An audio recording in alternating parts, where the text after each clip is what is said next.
Welcome, Marie in Zone 6 with a look at the garden. Here in the East Garden, the Millennium Allium is pretty much in full bloom, and it is a pollinator magnet. I love the Millennium Allium with the limelights in the background, the one to the right by the door, as well as the one to the left by the bay window. Once those limelights start to bloom, I feel like I'm officially in my summer garden. The Victoria Blue Salvia I planted not that long ago has really gotten established. I decided to plant this annual, well, it's an annual in my zone 6, because I wanted some consistent blue or purple in this front garden throughout the rest of the season. I made a change in this front entrance past the Snowdrift Supertunias. I added this container, which I had back in the west garden, which is the back garden. I moved it up front here because I have a purple and white theme up here. And so this container has a lot of purple and white. It has the purple Bordeaux, the Snowdrift Supertunia, a purple and white verbena, as well as a beacon impatient. So I felt it gave more consistency to the purple and white theme I have going on up front. And back by the front steps, the Silverberry Supertunias are looking good as they overflow the front steps. The Incredible Hydrangea has gotten more blooms, the white ones you see, and then the older ones turn a lovely green color. I have a bit of burn on my Incredible, actually there are two, because they get a lot of sun out here in the front in this East Garden, but they're still lovely. Here's a side view of those limelights. Look at those blooms. This is my favorite hydrangea by far. You will see down below that the Victoria Blue Salvia is repeated on this side of the garden bed, as well as my perennial Millennium Allium. I prune this limelight down as I do every year so that more of the window or bay window shows and I'm able to see out and get a bigger view from inside the home. And it's not blocked so much by the limelight, as lovely as it may be. Here to the left, we have an Incredible. This is just one Incredible. And then my hardy hibiscus, which has a lot of blooms, but for some reason they're smaller this year, or recently. They've become smaller, so I'm not sure why, but they're still lovely. And this was the original hibiscus I planted here, and when I saw how well it did, I decided to add more. So I added this pink hibiscus, as well as the white.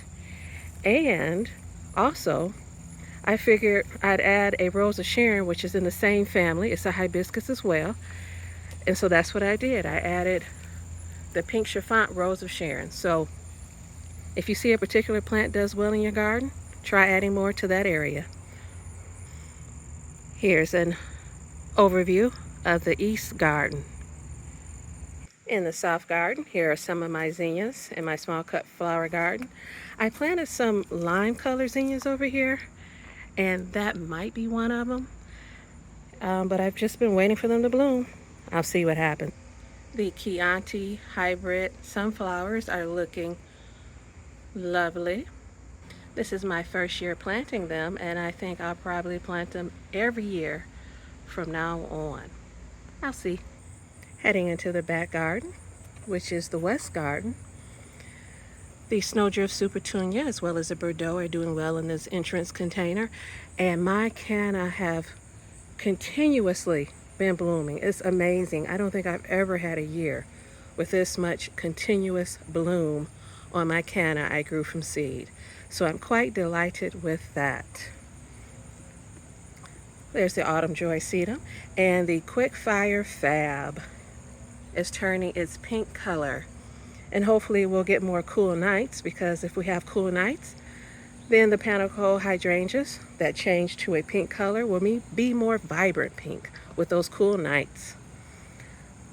There are my Black Eye Susans, and look at this beacon impatient. This is just one, and it is keeping up with the bubblegum supertunia and the snowdrift, which are extremely vigorous, and it is holding its own. There's that iceberg, a continuous bloomer, that rose.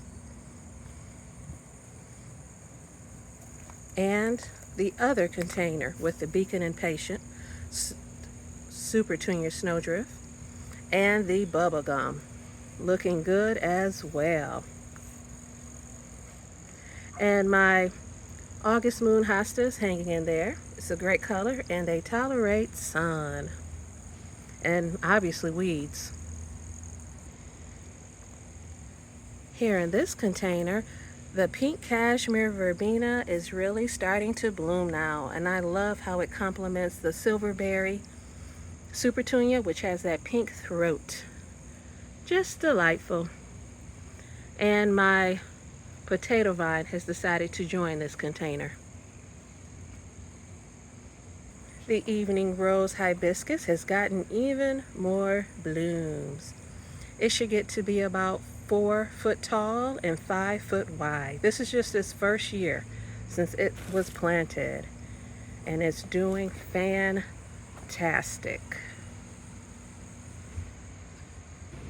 Up on the deck, the Easy Way petunias are hanging in there. They still look lovely.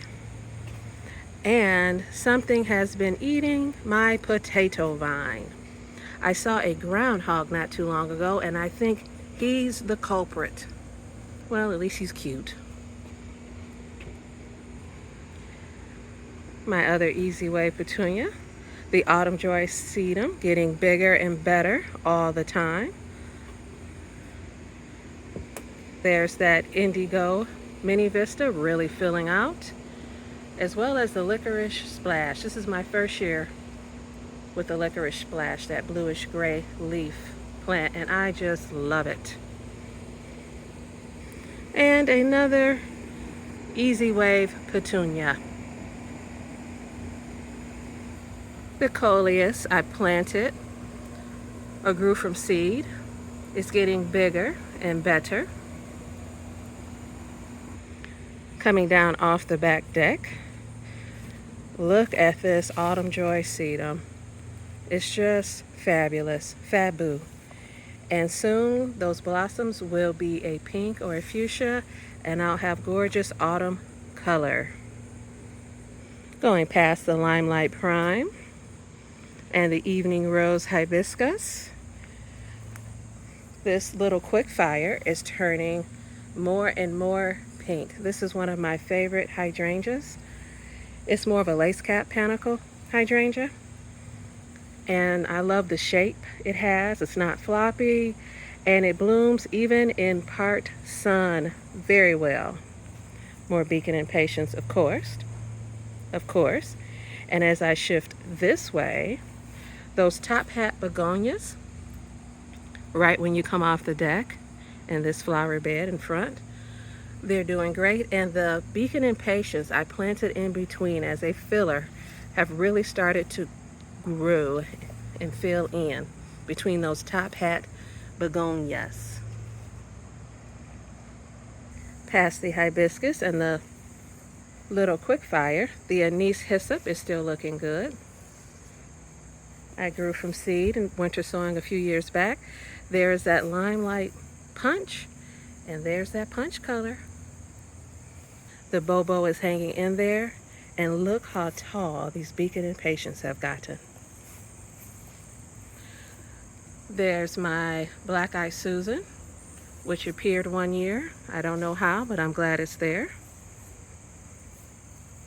And here is the Limelight Prime, pretty much in full bloom.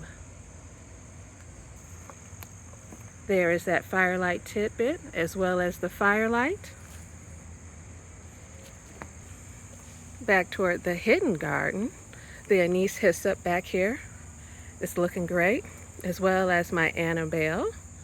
I love so. Nice and calm.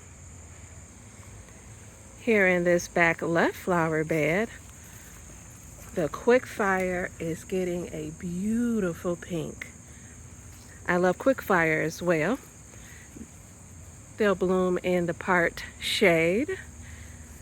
And there is a firelight in the middle. There's that Summon Substance and bobos on either side. Over by the extension I built this year, the August moon hostas are looking good, and those two limelights are pretty much in full bloom. They're in part shade, so they don't have as many blooms as the front limelight, but still lovely. Consider subscribing, and thanks for watching.